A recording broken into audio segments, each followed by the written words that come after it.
Guys, welcome back to the channel where I share videos about sewing, fashion and pattern drafting. My name is Linda. Today I'm going to be sharing with you guys how to draft this beautiful crop top with keyhole and a bustier. So if this seems like what you're interested in, you might want to hit the subscribe button and let's dive in. So these items here is what we'll be needing for our tutorial. We have scissors, we have our tape rule, we have our marker, we have our boning, and then we have our fabric and hairstay. I also have my pattern paper. So for the boning choice, I choose to use the small type of boning, okay? And then for the other boning, I'm making use of red line boning. So I skipped filming the tutorial for the pink fabric and I'm using black instead. So I decided to make use of my wording this time around because I don't want the bustier to be so thin. I just wanted to give the boobs a little lift. So this is my regular boning and this is what I have left from the tutorial. I have my elastic band for the sleeves and I also have my other boning. So I was going to make use of this zipper, but I changed my mind. I got invisible zipper instead. So here is my chiffon fabric. I have thick chiffon here. So I also have my buttons. This button here is called collali button. So I decided to make use of this button instead of the normal hook and eye that was originally used for this tutorial. Don't worry, if you stay long enough in this video, I'm going to show you how I attach it and how possible you can fix it with the loops. So that is that about the materials for this blouse. Let's head over to the drafting process. So guys, I have my pattern paper and my basic bodice already here. So the basic bodice is just half scale. I have my neckline, I have my shoulder line and my armhole. So I also have my bust point and I have my under bust followed by my waistline and then the length of the top, which is known as top length. So the first thing I'm going to do is to create my dart by getting the nipple to nipple measurement. So I'm using 4 inches here. And I went ahead to mark it on the bust point, the under bust and the waistline followed by the top length. So as you can see, I have 4 dots here. I'm going to connect these 4 dots with my ruler into a straight line. So after I was done with the nipple to nipple measurement, I went ahead to divide my shoulder into 2 equal halves. I'm going to be creating the shoulder dart from there by connecting this line straight up to the point I made. So the next thing I'm going to do right now is to come at the bust point like this. I'm going to be going upwards by 1 inch. If you want, you can go upwards by 1.5 inch, depending on how you want to cover your cleavage or expose it. Heading to the under bust line, I mark 0.5 inches on both sides. So I'm going to be using that to create the dart leg. So I'll connect my cup this way. The first part of my cup is going to be connected this way. If you want to have much space in your cup, go ahead and place your curved ruler like this instead of the other way around. So that way you can have space for your boobs. The next thing I did was to go downwards by 1 inch at the bust point line, just like this. And then I connected my darts to the point I made.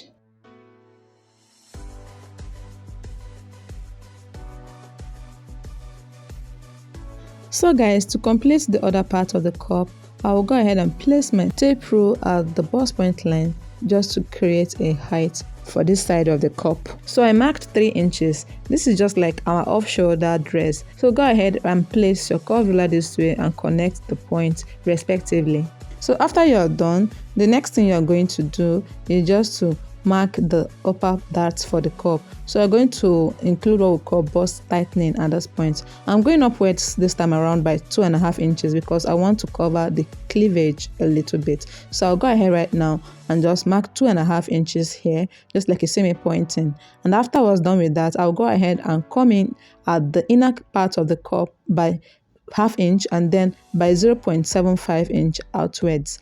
So I'll just go ahead and connect the darts with the curved ruler.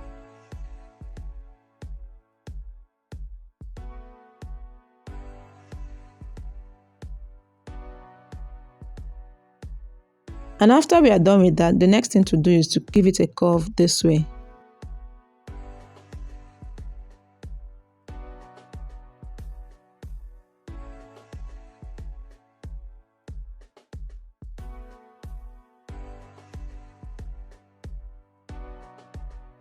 So guys, after I was done with that, the next thing I did was to go ahead and work on the middle part. So for the middle part, I chose to go upwards by 1 inch. If you want, you can go upwards by 1.5 or 2 inches, depending on how you want to reveal your under bust flesh. So I'll just place my curved ruler this way and connect it from this part to the under bust. okay, towards the under bust line. So this is what it looks like after I was done. I'm just going to label this part as 1, then the first cup as 2, and this one as 3.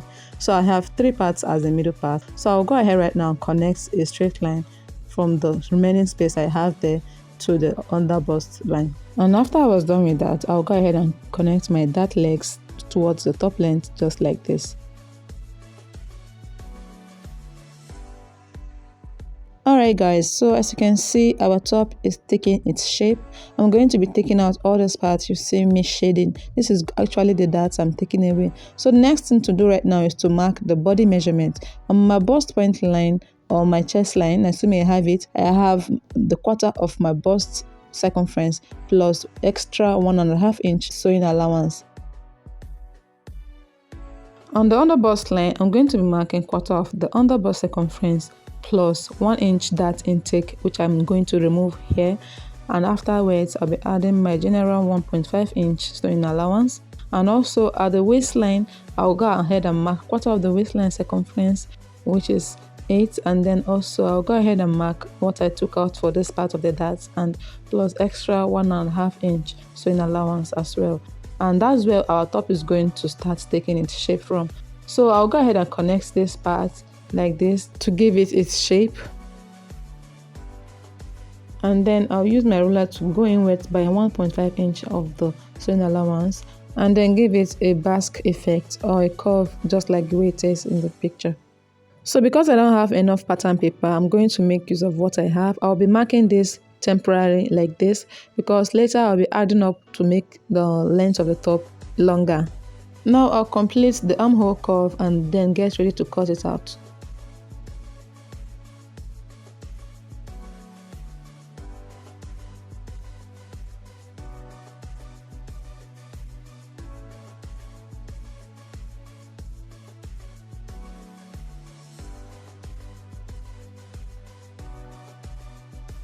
So while I was cutting my pattern, I remembered I didn't connect this part, so I'm going to connect them as one and then continue cutting. That part is going to serve as one piece, so I'll go ahead and cut it out carefully. Kindly pay attention to how I am cutting this so you don't make mistakes.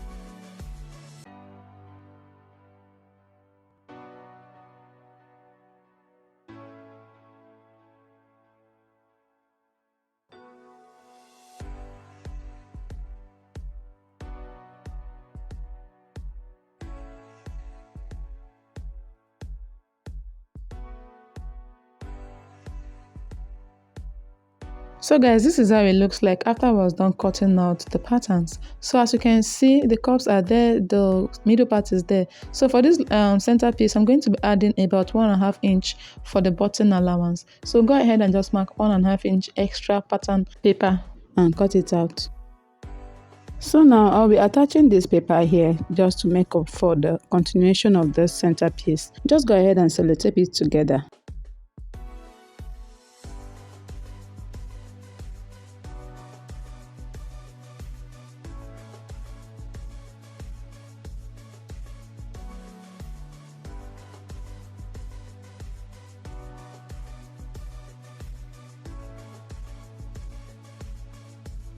So this is going to be our center front, and then this is going to be our button / loop allowance, and then this is going to be our side front. That is if you're dividing this part into 2. Otherwise, we'll just have it as one piece after closing the darts. I'll go ahead right now and cut out the back piece on a fresh pattern paper using the front piece. So I'll just fold in the button and loop allowance and place it on my pattern paper before cutting it out. I'm going to be placing it this way because I'm cutting directly what will stop at the waistline. And after I was done arranging, I went ahead to trace out the lines. So I decided to add more length to my top by adding 1 inch more. I'm going to be duplicating this from the front as well. This is because I don't want my top to be very short. So I'll just go ahead right now and trace out my patterns by placing my cup this way just to see what I'll get for the back piece. And after I was done, I traced them out.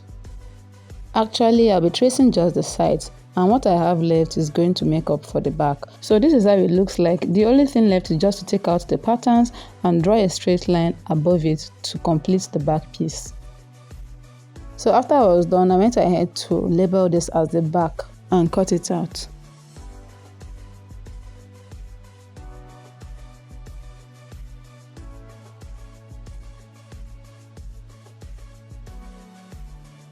So guys, now that I am done cutting out everything, the only thing left right now is just to add some inches to make up the length for the front of the pattern. So this is what it looks like after I was done. I'm just going to eliminate this first line. It's not needed any longer. So this is how the patterns for the outfit looks like. The only thing left is to cut out the sleeve. This is the fabric I'll be making use of. It's actually chiffon. The other one I drafted, I used crepe.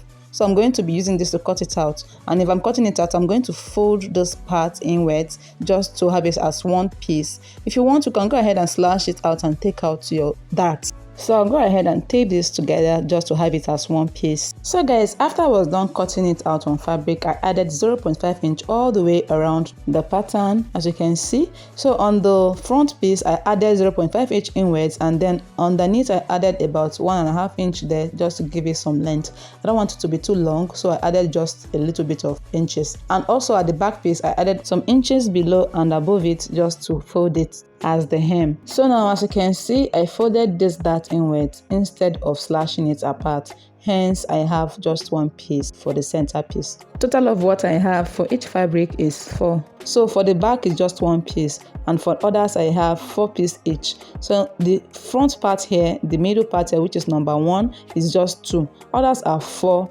each, 2 for the lining part and 2 for the main fabric. And also for this center piece, I have 2 for the lining part and 2 for the main fabric, making it 4 pieces. For the sleeve, I'm cutting a simple basic sleeve. So I just went upwards by 3 inches as the cap side. I don't need much because it's serving as off shoulder. Then I'll just go ahead and connect the line into a straight line. I already have 2 pieces for the sleeve, so I'm cutting them together. So the next thing I'll do right now is to take half of my armhole measurement here, which is 8 inches, and then I'll go ahead right now and just mark extra 2 inches or 1.5 as the case may be for the sewing allowance. So I'll go ahead and give it its curve by connecting a straight line to this point like this, and then I'll curve it out with my free hand just to give it the shape for the sleeve. Because it's a bishop sleeve, I'll go ahead and just connect a line downwards to the length of the sleeve, and then I'll just mark a little curve to give it a rounded corner before cutting it out. So guys, after I was done cutting, I'll go ahead and measure what I have for the length of the sleeve and then determine the length of the cuff. So I have about 22 inches here. I'm going to be marking a cuff of about 3 inches wide. Means that I'm going to be cutting out 6 inches, and then I'll be determining the wrist measurement here. So I have 4.5 here. I'm just going to use my scissors to trim out the excess. So this is how it looks like after I was done cutting. I have 2 pieces for my sleeve and 2 pieces for the cuffs. So I'll go ahead right now and just mark the midpoint this way because I'm going to be notching that part. And this is what it will look like after I was done stitching. So guys, to have this as the off-shoulder sleeve, I'll go ahead and include this part of my armhole because it's very important. Just place it this way and mark out what you have. And the remaining part is where our elastic band goes to. With that being said, we've come to the end of the tutorial. In our next video, we'll be stitching up the cups and the middle part. So I'll go ahead and just arrange it the way it should appear. Attach my stay and my wadding or bra cup as you may call it, and then we are ready to stitch them on the machine. That will be in our next video. If this video has been helpful to you, kindly give me a thumbs up. Please endeavor to like this video because when you like this video, you are basically telling YouTube that this video is giving a lot of value. Also remember to share this video to your friends who may want to make this outfit. And if you're yet to subscribe, kindly do so by tapping the subscribe button and hit the notification bell beside the subscribe button bar to get more videos like this. So each time I upload a video, you'll be the first person to get the notification. I'll be seeing you guys in my next video. Bye for now.